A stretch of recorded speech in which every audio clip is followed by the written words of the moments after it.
وإياك نستعين اهدنا الصراط المستقيم صراط الذين أنعمت عليهم غير المغضوب عليهم ولا الضالين.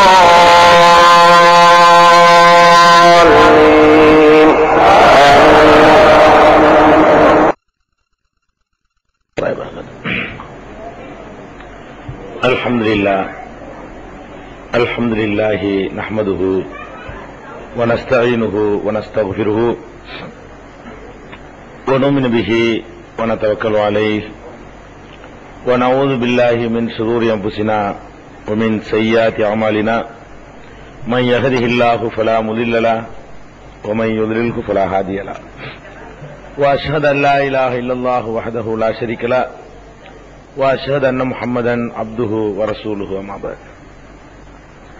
கண்ணியத்திற்குரிய எல்லாம் வல்ல அல்லாஹு ஜல்ல ஷானஹு தஆலாவின் நல்லடியார்களே, அல்லாஹுடைய பேரருளால் அவனுடைய மார்க்கத்தின் சட்டதிட்டங்களை அறிந்து கொள்வதற்காக ஏற்பாடு செய்யப்பட்டிருக்கும் இந்த தொடர் நிகழ்ச்சியிலே நாம் எல்லாம் திரளாக குழுமியிருக்கிறோம்.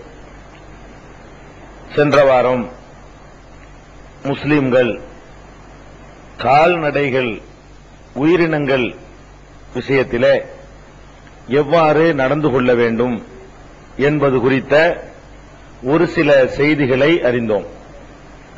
அதன் தொடர்ச்சியாக சென்ற வாரம் எந்த இடத்தில் நாம் விட்டோமோ அதிலிருந்து இந்த வாரம் கால்நடைகள் தொடர்பான வேறு சில சட்டங்களை செய்திகளை அறிந்து கொள்ளவிருக்கிறோம். உயிரினங்களை உணவுக்காக அறுத்து உண்ணலாம் என்று சென்ற வாரம் நாம் முடித்திருக்கிறோம். இப்படி அறுக்கக்கூடிய நேரத்தில் எப்படி அறுப்பது என்று சொன்னால், அதுல நபிகள் நாயகம் ஸல்லல்லாஹு அலைஹி வஸல்லம் அவர்கள் முக்கியமான ஒரு ஷரத்து என்ன சொல்கிறார்கள் என்றால், அறுக்கக்கூடிய ஆயுதம் நல்ல கூர்மையா ஷார்ப்பா இருக்கணும்.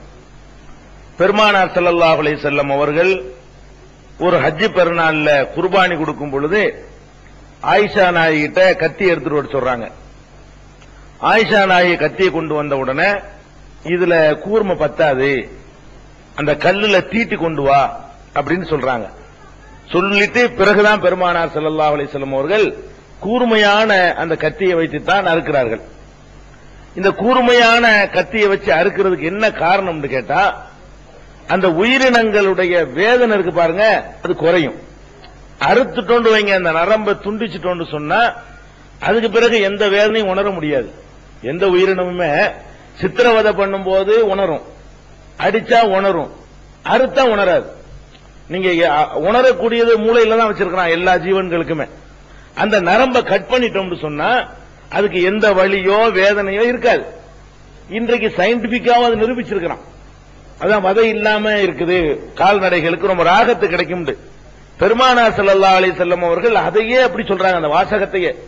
உங்களில ஒருவர் அறுத்து உண்பதாக இருந்தால்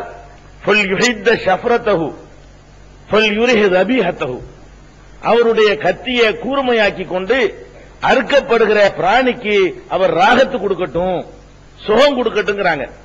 அப்ப மொட்டையா இருந்துச்சுன்னா நம்ம இருக்கிற அறுத்துக்கிட்டே இருப்போமா, அந்த வலி இருக்கும். சரியா அறுபடாத பொழுது அந்த கழுத்துல அது படப்பட வலி இருந்து கொண்டே இருக்கும். சருண்டு ஒரு வச்சோன்னு நரம்பு கட்டாயிரணும். அந்த மாதிரி அறுக்க சொல்லி பெருமானார் ஸல்லல்லாஹு அலைஹி வஸல்லம் அவர்கள் அந்த கால்நடைகள் கூட வேதனையை உணராம அறுக்கணும் என்பதுல ரொம்ப முக்கியத்துவம் கொடுக்கறாங்க.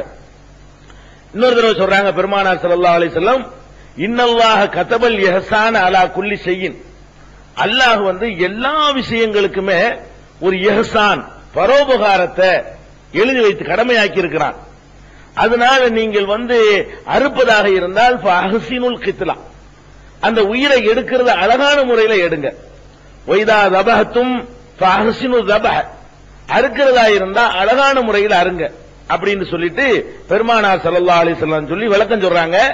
அழகான முறையில் அறுக்கிறதா என்ன, கூர்மையாக்கி கொள்ளணும், ராகத்தை கொடுக்கணும். சஹீஹ் முஸ்லிம்ல 3615வது ஹதீஸ் இது. அதாவது அந்த கூர்மைப்படுத்தி கொண்டுதான் அறுக்கணும் என்று சொன்னது. இப்படி அறுக்கக்கூடிய நேரத்தில் எதை வச்சு அறுக்கிறது? கூர்மையாக்கி கொண்டு அறுக்கிறோம். இந்த கூர்மையாக்குறதுனால சயின்டிபிக்கா என்னென்ன நன்மை இருக்குங்கிறத நம்ம ஒரு 3 மாதத்துக்கு முன்னாடி கூட உணர்வுல அந்த ரிப்போர்ட்டை போட்டு படிச்சிருப்பீங்க. விஞ்ஞானிகள் கண்டுபிடிச்சு உடனே கூர்மையானதை கொண்டு அறுக்கிறதுனால அந்த பிராணிகள் எந்த வலியும் உணராது, வேற மாதிரி எந்த வகையில் அதை கொன்றாலும் தண்ணியில முக்கி கொண்டா கூட வேதனையை உணரும் என்று அந்த சயின்டிபிக்கான ப்ரூஃபை எல்லாம் நம்ம போட்டிருந்தோம். அடுத்தபடியாக அறுக்கிறதுக்கு பயன்படுத்துறது எதை வச்சு அறுக்கலாம், எதை வச்சு வேண்டாலும் அறுக்கலாம். அறுக்கிறதுக்கு இன்ன பொருளை தான் வச்சுக்கிறேன், இன்ன பொருளை வச்சுக்கிற கூடாதுங்கிறது கிடையாது. ஒரு கல்லுல கூட கூர்மையான கல்லா இருக்குமையானால், வைரத்துல கூட கூர்மையான வைரமா இருக்குமையானால், ஒரு கண்ணாடி துண்டு கூட கூர்மையானதா, கூர்மைதான் இதுல முக்கியம். எதை வச்சு வேண்டுமானாலும் அறுக்கலாம். 2 பொருள்களாகத்தான் உயிரை அறுத்து எடுக்கக்கூடாது. அது என்ன 2 பொருள்? நகத்தினால. ஆடு மாடெல்லாம் நகத்தினால ஒண்ணும் செய்ய முடியாது. என்ன செய்யலாம்? குருவியெல்லாம் இருக்குன்னு வைங்களேன், அதை பிடிச்ச நகத்தினால கிள்ளுனா செத்து போயிடும். நகத்தினால அறுத்துலன்னு சொல்லக்கூடாது. நகங்களால் நீங்க என்ன செய்யக்கூடாது? எந்த கால்நடையும் உயிரினத்தையும் அறுக்கக்கூடாது. சில பேரை இப்படி கூட வளர்த்து வச்சிருக்கான், கத்தி மாதிரி கூட. நம்மள மாதிரி நகத்துக்கு தான் குருவியா இருக்க முடியும். சில பேர் வளர்த்து வச்சுக்கிற நகத்தை கொண்டுகிட்டு ஆட்டை கூட அறுக்கலாம். நல்ல கூர்மை, அவ்வளவு பெருசா நகம் வச்சிருப்பானுவோம். அந்த நகத்தை கொண்டுகிட்டு அறுக்கலாமா? கூர்மையாவே இருக்குது, அறுக்கக்கூடாது. பல்ல கொண்டே கடிச்சு அறுக்கலாமா? குருவி வாய வச்சுக்கிட்டு ஒரு கடிச்சா 2 துண்டு ஆயிரும். அப்படி அறுக்க அனுமதி இருக்கானா? கிடையாது. உங்களுடைய பற்களும் நகங்களும் கூர்மையா இருந்தாலும் அந்த 2 கொண்டு அறுக்கக்கூடாது. அதெல்லாம் அபிசீனிய காட்டுமிராண்டிகளுடைய வழக்கம். அவங்க கடிச்சு சாப்பிடுப்பாங்களாம். நம்ம நாட்டில் என்ன பண்ணுவாங்க? உயிரை அறுத்து சாப்பிடுறதுக்கு அந்த கோழி எடுத்து என்ன செய்வான்? கதவு இருக்குல்ல, கதவை திறந்துகிட்டு ஒரு இடவெளி இருக்கும்ல, அதுல கொண்டு கொடுப்பான். கதவு ஒரு சாத்துவான், 2 துண்டு அணைஞ்சு போயிடும். இப்படி அறுக்குவாங்க. இது அந்த துடிச்சு சாவும், நரம்பு கட்டாவாது. அது நரம்பு நசுங்கி வேதனைப்பட்டு சித்திரவதைப்பட்டு சாவும். அப்படி பழக்கம் இருக்குது. அபிசீனியாவுல என்ன பண்ணுவாங்க? இஸ்லாத்துக்கு முந்தின அபிசீனியாவுல, இஸ்லாம் நுழையிறதுக்கு முன்னாடி உள்ள அபிசீனியாக்கார கடல வச்சு ஒரே கடிதான் முடிஞ்சு போச்சு, அறுத்து சாவடிச்சிருவான். இந்த மாதிரி செய்வானா. அதனால இதை நீங்க யூஸ் பண்ணாதீங்க. இதை தவிர கூர்மையான எதுவா இருந்தாலும் சரி சொல்றாங்க, மா அன்ஹர தம, ரத்தத்தை எது ஓட்டுகிறதோ, ஒதுக்கிர ஸ்முல்லாஹி அலைஹி, அல்லாஹ்வுடைய பெயர் எதன் மீது கூறப்படுகிறதோ ஃபகுல், அதை நீ சாப்பிடலாம் அப்படின்ட்டாங்க.